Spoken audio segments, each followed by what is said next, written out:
ಎಲ್ಲಂದ್ರಲ್ಲಿ ಕಿತ್ತೋಗಿರೋ synthetic track. ಒಂದೆಡೆ ಕಿತ್ತೋಗಿರೋ track ಮೇಲೆ ಅಥ್ಲೆಟಿಕ್ಸ್ಗಳ practice, ಮತ್ತೊಂದು ಕಡೆ ಸಾರ್ವಜನಿಕರ ವಾಕಿಂಗ್. ಈ ದೃಶ್ಯ ಕಂಡು ಬಂದಿದ್ದು ಗದಗ ನಗರದ ಜಿಲ್ಲಾ ಕ್ರೀಡಾಂಗಣದಲ್ಲಿ. ಅದಲ್ಲದೆ ರಾಜ್ಯದಲ್ಲೇ ಅಥ್ಲೆಟಿಕ್ ಕ್ರೀಡಾಪಟುಗಳಿಗೆ ನಿರ್ಮಾಣವಾದ ಎರಡನೇ ಅತಿದೊಡ್ಡ ಸಿಂಥೆಟಿಕ್ ಟ್ರ್ಯಾಕ್ ಇದು. ಕ್ರೀಡಾಪಟುಗಳಿಗಿಂತ ಬೇರೆ ಕಾರ್ಯಕ್ರಮ ಹಾಗೂ ವಾಕರ್ಗಳಿಗೆ ಅವಕಾಶ ನೀಡಿದ್ದು ಕ್ರೀಡಾಪಟುಗಳ ಕಣ್ಣು ಕೆಂಪಗಾಗಿಸಿದೆ. ಅವ್ರು ಏನು ಹೇಳಿದ್ರೆ ಕೇಳಲ್ಲ ಸರ್. ಏನು ಹೇಳಿದ್ರು ಅವರು, ನೀವು ಫಸ್ಟ್ ಟ್ಯಾಕಲ್ ಓಡ್ತಾರೆ ಸರ್, ನಾವು ಫಸ್ಟ್ ಟ್ಯಾಕಲ್ ಓಡೋರು ಸರ್. ಅವ್ರು ಏನು ಹೇಳಿದ್ರೆ ನಾವು ಫಸ್ಟ್ ಟ್ಯಾಕಲ್ ನಾವು ವಾಕ್ ಮಾಡ್ತೀವಿ ಅಂತ ಸರ್. ನೀವೇ ಇಂಟರ್ನ್ಯಾಷನಲ್ ಓಡೋರು ಅಂತ ಕೇಳಿದಾರೆ. ನಾವು ಅದಕ್ಕೆ ಏನು ರೆಸ್ಪಾನ್ಸ್ ಮಾಡೋದು ಸರ್ ಅವ್ರಿಗೆ? ಅದು ಒಂದು ಸ್ವಲ್ಪ ಇವ್ರು ಬಂದರೆ ಇವರು ಲವರ್ಸ್ ಬಿಡ್ತಾರೆ ಇಲ್ಲಿ. ಮತ್ತೆ ಎಲ್ಲಿ ಬೇಕಾದ್ರೆ ಚೀಟ್ ಹೋಗ್ತಾರೆ, ಮತ್ತೆ ಇಲ್ಲಿ ಬೇಕು ಕಸ ಸರ್. ಅದು ಎಷ್ಟು ಹೇಳಿದ್ರೆ ಕೇಳಲ್ಲ ಸರ್ ಅವರು. ಮತ್ತೆ ನಮಗೆ ಒಳ್ಳೆ ರಿಟರ್ನ್ ಅಂತಾರೆ. ನೀವೇನು ಇಂಟರ್ನ್ಯಾಷನಲ್ ನೋಡೋರು, ನೀವೇನು ಹಂಗೆ ಮಾಡೋರು ಹಿಂಗೆ ಮಾಡೋರು ಅಂತಾರೆ. 2.54 ಕೋಟಿ ರೂಪಾಯಿ ವೆಚ್ಚದಲ್ಲಿ ನಿರ್ಮಾಣವಾಗಿರುವ ಸಿಂಥೆಟಿಕ್ ಟ್ರ್ಯಾಕ್ ಸಂಪೂರ್ಣವಾಗಿ ಹಾಳಾಗಿ ಹೋಗಿದೆ. ಜಿಲ್ಲೆಯ ಅಥ್ಲೆಟಿಕ್ಗಳು ರಾಷ್ಟ್ರೀಯ ಅಂತಾರಾಷ್ಟ್ರೀಯ ಮಟ್ಟದಲ್ಲಿ ಮಿಂಚಲಿ ಅಂತ ಈ ಟ್ರ್ಯಾಕ್ ಮಾಡಿದ್ರು.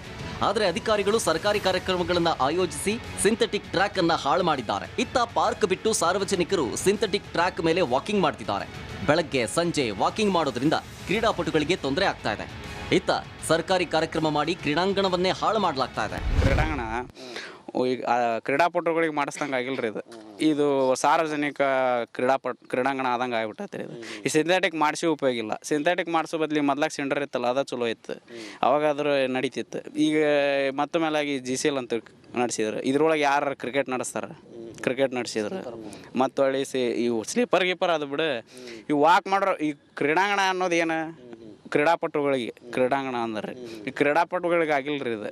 ಅವು ಹೊರಗಡೆ ಪಾರ್ಕ್ ಮಾಡ್ಕೊಂಡಿರ್ತಾರಲ್ಲ ಪ್ಲಾಟ್ ಒಳಗೆ, ಆ ಥರ ಆಗಿದೆ. ಇತ್ತ ಜಿಲ್ಲಾ ಕ್ರೀಡಾಂಗಣದಲ್ಲಿ ಸರಿಯಾದ ಶೌಚಾಲಯ ವ್ಯವಸ್ಥೆಯೂ ಇಲ್ಲ. ನಿರ್ವಹಣೆ ಇಲ್ಲದೆ ಸಿಂಥೆಟಿಕ್ ಟ್ರ್ಯಾಕ್ ಸಂಪೂರ್ಣವಾಗಿ ಸೊರಗ್ತಾ ಇದ್ದು ಅಧಿಕಾರಿಗಳು ಆದಷ್ಟು ಬೇಗ ಅಥ್ಲೆಟಿಕ್ಗಳಿಗೆ ಅನುಕೂಲ ಮಾಡಿಕೊಡಬೇಕಿದೆ. ಕೋಟ್ಯಾಂತರ ರೂಪಾಯಿ ಖರ್ಚು ಮಾಡಿ ಗದಗ ನಗರದ ಜಿಲ್ಲಾ ಕ್ರೀಡಾಂಗಣದಲ್ಲಿ ಸಿಂಥೆಟಿಕ್ ಟ್ರ್ಯಾಕ್ ನಿರ್ಮಾಣ ಮಾಡಿದೆ. ಆದರೆ ಇವಾಗ ಸಿಂಥೆಟಿಕ್ ಟ್ರ್ಯಾಕ್ ಸಂಪೂರ್ಣವಾಗಿ ಕಿತ್ತು ಹೋಗಿದ್ದು ಕ್ರೀಡಾಪಟುಗಳಿಗೆ ಅನುಕೂಲವಾಗ್ತಾ ಇಲ್ಲ. ಹೀಗಾಗಿ ಆದಷ್ಟು ಬೇಗ ಸಿಂಥೆಟಿಕ್ ಟ್ರ್ಯಾಕನ್ನು ದುರಸ್ತಿ ಮಾಡಬೇಕಂತೇಳಿ ಇಲ್ಲಿಯ ಕ್ರೀಡಾಪಟುಗಳು ಒತ್ತಾಯ ಮಾಡ್ತಾ ಇದ್ದಾರೆ. ಈ ನಿಟ್ಟಿನಲ್ಲಿ ಗದಗ ಜಿಲ್ಲಾಡಳಿತ ಮತ್ತು ಸರ್ಕಾರ ಎಚ್ಚೆತ್ತುಕೊಂಡು ಆದಷ್ಟು ಬೇಗ ದುರಸ್ತಿ ಕಾರ್ಯ ಮಾಡಬೇಕಾಗಿದೆ. ಕ್ಯಾಮ್ರಾಮನ್ ಮಂಜುನಾಥ್ ಜೊತೆ ಮಂಜು ಪತ್ತಾರ್, ರಿಪಬ್ಲಿಕ್ ಕನ್ನಡ, ಗದಗ. ನೋಡಿ, ಇದು ರಾಜ್ಯದ ಅತಿ ದೊಡ್ಡ ಸಿಂಥೆಟಿಕ್ ಟ್ರ್ಯಾಕು. ಇದೇನಾಗಿದೆ ಅಂತಂದರೆ ನಮಗೆ ಗೊತ್ತಿಲ್ವೋ ಅಥವಾ ಪಾಪ ಕ್ರೀಡಾಪಟುಗಳ ಅವ್ಯವಸ್ಥೆನೋ, ನಾನು ಯಾವತ್ತೂ ಒಂದು ಪ್ರತಿಪಾದಿಸೋದೇನು ಗೊತ್ತಾ, ಈ ಕ್ರೀಡೆ ಅನ್ನೋದಿದೆಯಲ್ಲ, ಸ್ಪೋರ್ಟ್ಸ್ ಅನ್ನೋದಿದೆಯಲ್ಲ, ನಮಗೆ ಅತೀ ದೊಡ್ಡ ಮಟ್ಟದಲ್ಲಿ ನಿರುದ್ಯೋಗವನ್ನು ದೂರ ಮಾಡುತ್ತೆ.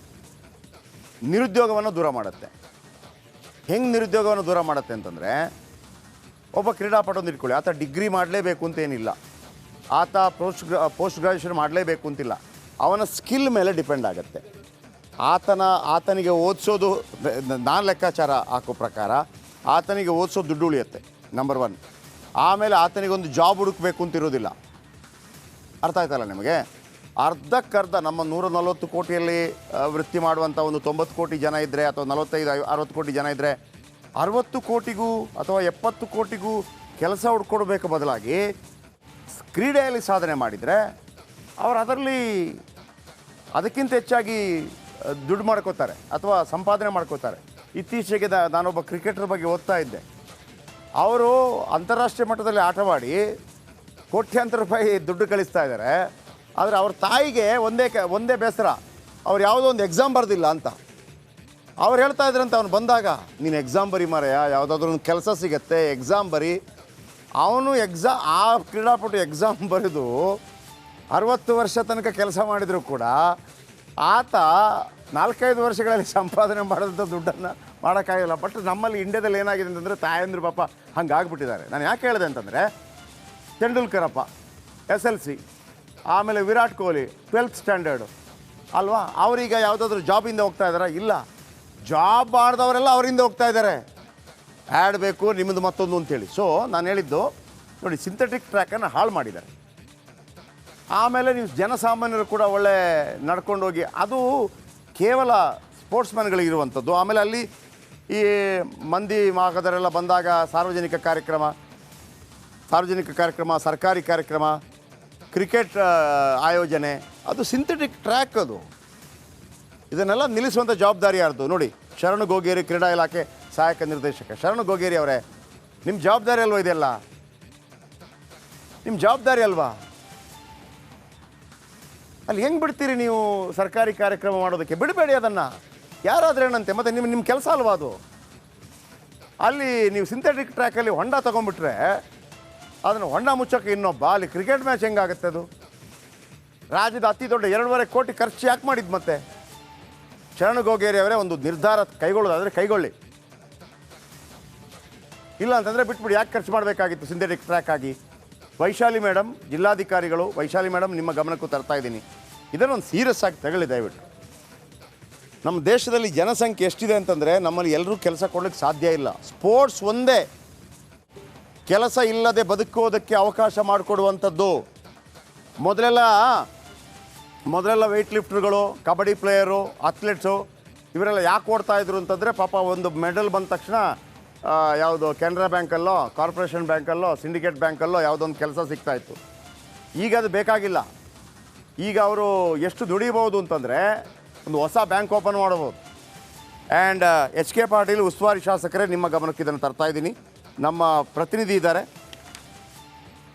ಮಂಜು ಪತಾರ್. ಮಂಜು ಪತಾರ್, ಯಾಕೆ ಇದ್ರ ಬಗ್ಗೆ ಯಾರೂ ಗಮನ ಹರಿಸಲ್ಲ? ಎಷ್ಟು ಮಕ್ಕಳು ಬರ್ತಾರೆ ಬೇರೆ ಬೇರೆ ಕಡೆಯಿಂದ ಇಲ್ಲಿಗೆ?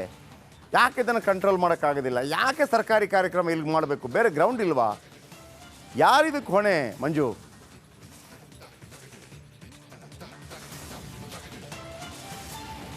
ಹೌದು ಜಯಪ್ರಕಾಶ್ ಶೆಟ್ಟಿ, ಏನಂದರೆ ಗದಗನ KH ಪಾಟೀಲ್ ಜಿಲ್ಲಾ ಕ್ರೀಡಾಂಗಣದಲ್ಲಿ ಸಿಂಥೆಟಿಕ್ ಟ್ರ್ಯಾಕ್ ಸಂಪೂರ್ಣವಾಗಿ ಇವಾಗ ಕೆಟ್ಟು ಹೋಗಿದೆ ಅಂತಲೇ ಹೇಳ್ಬೋದು. ಯಾಕಂತಂದರೆ ಇಲ್ಲಿ ಒಂದು ಸಿಂಥೆಟಿಕ್ ಟ್ರ್ಯಾಕ್ನಲ್ಲಿ ಕ್ರೀಡಾಪಟುಗಳು ಆಟ ಆಡಬೇಕಾಗಿತ್ತು. ಆದರೆ ಇಲ್ಲಿ ಸಾಕಷ್ಟು ಕಾರ್ಯಕ್ರಮಗಳನ್ನು ಕೂಡ ಆಯೋಜನೆ ಮಾಡಲಾಗಿತ್ತು. ಯಾಕಂತಂದರೆ ಹಿಂದೆ ಏನು ಗದಗ ಉತ್ಸವನೂ ಕೂಡ ಇದೇ ಒಂದು ಜಿಲ್ಲಾ ಕ್ರೀಡಾಂಗಣದಲ್ಲಿ ಮಾಡಿದ್ರು. ಅದೇ ರೀತಿಯಾಗಿ ಕ್ರಿಕೆಟ್ ಕೂಡ ಇಲ್ಲೇ ಆಡಿದ್ರು. ನಾನು ಇಲ್ಲಿ ದೃಶ್ಯದಲ್ಲಿ ಸಹ ನೋಡ್ಕೊತಾ ತೋರಿಸ್ತಾ ಹೋಗ್ತಾ ಇದ್ದೇನೆ. ಇದೇನು ಸಿಂಥೆಟಿಕ್ ಟ್ರ್ಯಾಕ್, ಈ ಥರ ಇಲ್ಲಿ ತಗ್ಗುಗಳು ಬಿದ್ದಿದ್ದಾವೆ. ಇದೇ ರೀತಿಯಾಗಿ ಸಿಂಥೆಟಿಕ್ ಟ್ರ್ಯಾಕ್ನಲ್ಲಿ ಸಾಕಷ್ಟು ತಗ್ಗು ಗುಂಡಿಗಳು ಬಿದ್ದಿರೋದ್ರಿಂದ ಆ ಕ್ರೀಡಾಪಟುಗಳಿಗೆ ಯಾವುದೇ ರೀತಿಯಿಂದ ಆಟ ಆಡಲು ಕೂಡ ಆಗ್ತಾ ಇಲ್ಲ. ಆದರೆ ಇದನ್ನು ಸರಿಯಾಗಿ ನಿರ್ವಹಣೆ ಮಾಡಬೇಕಾಗಿತ್ತು, ಯಾವುದೇ ರೀತಿಯಿಂದ ನಿರ್ವಹಣೆ ಮಾಡ್ತಾ ಇಲ್ಲ. ಇಲ್ಲಿ ನೀರು ಬಿಡಬೇಕಾಗತ್ತೆ ಇಂಥ ಸಿಂಥೆಟಿಕ್ ಟ್ರ್ಯಾಕಿಗೆ, ಆದರೆ ಯಾವುದೇ ರೀತಿಯಿಂದ ನೀರು ಕೂಡ ಇಲ್ಲಿ ಬಿಡ್ತಾ ಇಲ್ಲ. ಇಲ್ಲಿ ಮುಂಜಾನೆ ವಾಕಿಂಗ್ ಕೂಡ ಮಾಡ್ತಾರೆ. ಇಲ್ಲಿ ಅಡ್ಡಾಡಬೇಕಂತಂದರೆ, ಇಲ್ಲಿ ರನ್ನಿಂಗ್ ಮಾಡಬೇಕಂತಂದರೆ ಶೂ ಹಾಕ್ಕೊಂಡು ಹೋಗಬೇಕು. ಆದರೆ ಇಲ್ಲಿ ಬರಗಾಲಿಂದ ಚಪ್ಪಲ್ ಹಾಕ್ಕೊಂಡು ಏನು ಇಲ್ಲಿ ಒಂದು ವಾಕಿಂಗ್ ಮಾಡ್ತಾರೆ. ಇದು ಕೂಡ ಕ್ರೀಡಾಪಟುಗಳಿಗೆ ಸಾಕಷ್ಟು ಆಕ್ರೋಶಕ್ಕೆ ಕಾರಣವಾಗ್ತಾ ಇದೆ. ಅದೇ ರೀತಿಯಾಗಿ ಇಲ್ಲಿ ಸಾಕಷ್ಟು ಜನರು ಒಂದು ಕ್ರೀಡಾಪಟುಗಳು ನಾವು ಕ್ರೀಡಾ ಆಡಬೇಕಂತಂದಾಗ ಸಾಕಷ್ಟು ಜನರು ಕೂಡ ಇಲ್ಲಿ ಒಳಗಡೆ ಬರ್ತಾರೆ. ವಾಯು ವಿಹಾರ ಮಾಡೋರು ಕೂಡ ನಮಗೆ ಸಾಕಷ್ಟು ಸಮಸ್ಯೆ ಮಾಡ್ತಾ ಇದ್ದಾರೆ ಅಂತೇಳಿ ಆರೋಪ ಮಾಡ್ತಾ ಇದ್ದಾರೆ. ಹೀಗಾಗಿ ಒಂದೇ ನಿಮಿಷ ಶರಣು ಗೋಗೇರಿ ಅವರಿದ್ದಾರೆ, ಕ್ರೀಡಾ ಇಲಾಖೆ ಸಹಾಯಕ ನಿರ್ದೇಶಕರು. ಗೋಗೇರಿ ಸರ್ ನಮಸ್ಕಾರ. ಸರ್ ನಮಸ್ಕಾರ ಸರ್. ಸರಿ, ಇದನ್ನು ಹೆಂಗೆ ಸರ್ ನಾವು ಬಚಾವ್ ಮಾಡ್ಲಿಕ್ಕೆ ಸಾಧ್ಯನೇ ಇಲ್ವಾ? ಎಲ್ಲ ಸಾರ್ವಜನಿಕ ಕಾರ್ಯಕ್ರಮ ಎಲ್ಲ ನಮ್ಮಿಂದ ಏನಾದರೂ ಹೆಲ್ಪ್ ಬೇಕಾ ಕೇಳಿ ದಯವಿಟ್ಟು, ಅದಾದರೂ ನಾವು ಮಾಡ್ತೀವಿ. ದಯವಿಟ್ಟು ಉಳಿಸ್ಕೊಡಿ ಸರ್, ಅದನ್ನು ಉಳಿಸ್ಕೊಳ್ಳಿ ಸರ್ ನೀವು. ಸರ್ ನಂದು ಸರ್ 1 ನಿಮಿಷ ಮಾತಾಡ್ತೀನಿ ಸರ್. 2010-11ನೇ ಸಾಲಿನೊಳಗೆ ಸರ್ 2,54,00,000 ರೂಪಾಯಿ ವೆಚ್ಚದಲ್ಲಿ ಸಿಂಥೆಟಿಕ್ ಟ್ರ್ಯಾಕ್ 6 ಲೈನಿಂದು ಗದಗದಲ್ಲಿ ನಿರ್ಮಾಣ ಆಗಿದೆ ಸರ್. ಅದು ಕ್ರೀಡಾಪಟುಗಳಿಗೆ ಸಂಪೂರ್ಣವಾಗಿ ಸದ್ಬಳಕೆ ಆಗಿದೆ ಸರ್. 12-13 ವರ್ಷ ಆದ ನಂತರ ಸರ್ ಒಂದು 3-4% ಅಲ್ಲೆಲ್ಲೇ ಖರ್ಚುಗಳು ಬಿದ್ದಾವ್ ಸರ್. ಮಾನ್ಯ ಗದಗ ಜಿಲ್ಲಾ ಉಸ್ತುವಾರಿ ಸಚಿವರಾದಂತ H K Patil Saheb sir ಜಿಲ್ಲಾ ಕ್ರೀಡಾಂಗಣ ಸಿಂಥೆಟಿಕ್ ಟ್ರ್ಯಾಕ್ ಅನ್ನ ಎಲ್ಲ ಪರಿಶೀಲನೆ ಮಾಡಿ ಸರ್ ಸರ್ಕಾರಕ್ಕೆ ಮಾನ್ಯ ಕ್ರೀಡಾ ಸಚಿವರಾದಂತ ನಾಗೇಂದ್ರ ಸರ್ ಸರ್ ಒಂದು 8 ಕೋಟಿ ರೂಪಾಯಿ ವೆಚ್ಚದಲ್ಲಿ ಈಗೇನು ದುರಸ್ತಿಗೆ ಬಂದಿದೆ ಸರ್, ಈ ದುರಸ್ತಿಗೆ ಬಂದಂತ ಸಿಂಥೆಟಿಕ್ ಟ್ರ್ಯಾಕ್ ಅನ್ನ 6 ಲೈನ್ ಇರುವಂತ ಟ್ರ್ಯಾಕ್ ಅನ್ನ 8 ಲೈನ್ ಮಾಡ್ಲಿಕ್ಕೆ ಸರ್ ಸರ್ಕಾರಕ್ಕೆ ಈಗಾಗಲೇ ಪ್ರಸ್ತಾವನೆಯನ್ನ ಕಳಿಸಲಾಗಿದೆ ಸರ್. ಅಲ್ಲಿ ತನಕ ಮಕ್ಕಳು ಏನ್ ಮಾಡ್ಬೇಕು ಅಥ್ಲೆಟ್ಗಳು? ಸರ್ ಈಗೆಲ್ಲ ನಡೆದಿದೆ ಸರ್, ಒಂದು 2-3% ಅಷ್ಟ ದುರಸ್ತಿ ಇದೆ ಸರ್. ಅಲ್ಲ, ನಿಮ್ಮ ಬಾಯಿದಂಗೆ ಬರಬಾರ್ದು ಪರ್ಸೆಂಟೇಜ್ ವೈಸು. ಅಂದರೆ 3%, 4%. ನೀವು ಹೆಂಗಿರ್ಬೇಕು ಅಂತಂದ್ರೆ ಕ್ರೀಡಾಪಟುಗಳ ಪರವಾಗಿರ್ಬೇಕು ನೀವು. ಸರ್ ಕ್ರೀಡಾಪಟುಗಳ ಪರವಾಗಿ ಸರ್ ಸರ್ಕಾರಕ್ಕೆ ಪ್ರಸ್ತಾವನೆ ಕಳಿಸಿದೀವಿ ಸರ್. ಅದ್ರಲ್ಲಿ ಬಹಳ ಲೇಟ್ ಆಯ್ತಲ್ಲ ಸರ್, ಈಗ ಆಗ್ಬೇಕಾಗಿತ್ತು ಅಂತೇಳಿ ಅವಕಾಶನೇ ಬಿಡಬಾರ್ದು, ಅವಕಾಶನೇ ಬಿಡಬಾರ್ದು. ಇಲ್ಲ ನೀವು ಮಾಡಿದ್ರೆ ನಾನು ಇಲ್ಲ ಅಂತ ಹೇಳಲ್ಲ, ಆದ್ರೆ ಇದು ಆಗಿ ಯಾವಾಗ ಆಗೋದು ಸರ್? ಒಂದು ಸಬ್ಮಿಷನ್ ಸರ್, ನಾನು ಜುಲೈ 7ನೇ ತಾರೀಕು ಸಹಾಯಕ ನಿರ್ದೇಶಕ ಅಂತ ಜಾಯ್ನ್ ಆಗೀನಿ ಸರ್. ಆಗಸ್ಟ್ ತಿಂಗಳದಾಗ ಸರ್ಕಾರಕ್ಕೆ ಪ್ರಸ್ತಾವನೆಯನ್ನ ಕಳಿಸಿದೀವಿ ಸರ್. ಮಾನ್ಯ ಸರ್ಕಾರದ ಪ್ರಧಾನ ಕಾರ್ಯದರ್ಶಿಗಳಾದಂತ ಮಂಜುನಾಥ್ ಪ್ರಸಾದ್ ಸಾಹೇಬ್ರೆ ಕ್ರೀಡಾಂಗಣವನ್ನ ವಿಸಿಟ್ ಮಾಡಿದ್ದಾರೆ ಸರ್. ಮತ್ತು ನಮ್ಮ ಉಸ್ತುವಾರಿ ಸಚಿವರಾದಂತ ಈಗ ಯಾವಾಗ ಆಗ್ಬೋದು ಇದು ಶುರು? ಯಾವಾಗ ಆಗ್ಬೋದು? ಯಾವಾಗ ಅದು ಸರ್ ಸರ್ಕಾರಕ್ಕೆ ಪ್ರಸ್ತಾವನೆ ಕಳಿಸಿದೀವಿ ಸರ್. ಕೆಲವೇ ದಿನಗಳಲ್ಲಿ ಅನುದಾನ ಮಂಜೂರಾಗತ್ತೆ ಸರ್. ಮಾನ್ಯ ನಮ್ಮ ಸಚಿವರು ಕ್ರೀಡಾ ಸಚಿವರ ಜೊತೆ ಮಾತಾಡಿದ್ದಾರೆ ಸರ್. ಕ್ರೀಡಾ ಸಚಿವರು ಧನಾತ್ಮಕವಾಗಿ ಮಂಜೂರು ಮಾಡ್ತೀನಿ ಅನ್ನುವಂತ ಮಾತುಗಳನ್ನ ಹೇಳಿದ್ದಾರೆ ಸರ್. ಇರುವಂತ ಒಂದು ಸಿಚುವೇಶನ್ ಒಳಗ ನಮ್ಮ ಕ್ರೀಡಾಪಟುಗಳಿಗೆ ಅನುಕೂಲ ಆಗುವಂಗ ನಾವು ಮಾಡ್ಕೊಂಡು ಹೊರಟಿದ್ದೀವಿ ಸರಿ, ಸರ್. ಓಕೆ ಈ- ಓಕೆ ಈ next ಓಕೆ ಇರ್ಲಿ ಇನ್ನೊಂದು ಓಕೆ ಇರ್ಲಿ ಓಕೆ ಓಕೆ ಶರವಣ ಗೋಗಿಯವರು ಥ್ಯಾಂಕ್ ಯು ನಮ್ಮ ಜೊತೆ ಮಾತಾಡೋದಕ್ಕಾಗಿ ಥ್ಯಾಂಕ್ ಯು. 8 ಕೋಟಿ ಸಿಗತ್ತೆ, ಮತ್ತೊಂದು ಕೊಡ್ತಾರೆ ಅನುದಾನ ಎಲ್ಲ ಓಕೆ. ಆದರೆ ಕ್ರೀಡಾ ಇಲಾಖೆಗೆ ಸಂಬಂಧಪಟ್ಟವರು ಅಟ್ಲೀಸ್ಟ್ ಕ್ರೀಡೆಯ ಬಗ್ಗೆ ಆಸಕ್ತಿ ಇರೋರು, ಪ್ರೀತಿ ಇರೋರು ಬನ್ರಪ್ಪ. ಈ ಇಂಡಿಯಾವನ್ನು ಕಾಪಾಡಲಿಕ್ಕೆ ಇರುವಂಥ ಒಂದೇ ಒಂದು ಅವಕಾಶ ಕ್ರೀಡೆ. ನಾನು ಈಗಲೂ ಹೇಳ್ತಾ ಇದ್ದೀನಿ, ಕ್ರೀಡೆ ಒಂದೇ. ಜಾಬ್ ಹಿಂದೆ ಹೋದರೆ ಆಗಲ್ಲ, ಸಿಗಲ್ಲ ಜಾಬು. ಕ್ರೀಡೆ ಒಂದೇ ಅವರನ್ನು ಬದುಕಿಸಬಲ್ಲದು, ಅರ್ಧಕ್ಕರ್ಧ ನಾನು ಹೇಳ್ತಾ ಇರೋದು. ಆಮೇಲೆ ಎಚ್ ಕೆ ಪಾಟೀಲ್ ಅವರೇ, ನಿಮ್ಮ ತಂದೆ ಹೆಸರಲ್ಲಿರುವಂಥ ಕ್ರೀಡಾಂಗಣ ಗದಗದ ಹುಲಿ, ಹುಲಿಕೋಟೆಯ ಹುಲಿ, ದಯವಿಟ್ಟು ಇದರ ಬಗ್ಗೆ ಗಮನ ಹರಿಸಿ ಅಂತ ಹೇಳ್ತಾ ಇವತ್ತಿನ ಕಾರ್ಯಕ್ರಮ ಮುಗಿಸ್ತಾ ಇದ್ದೀನಿ.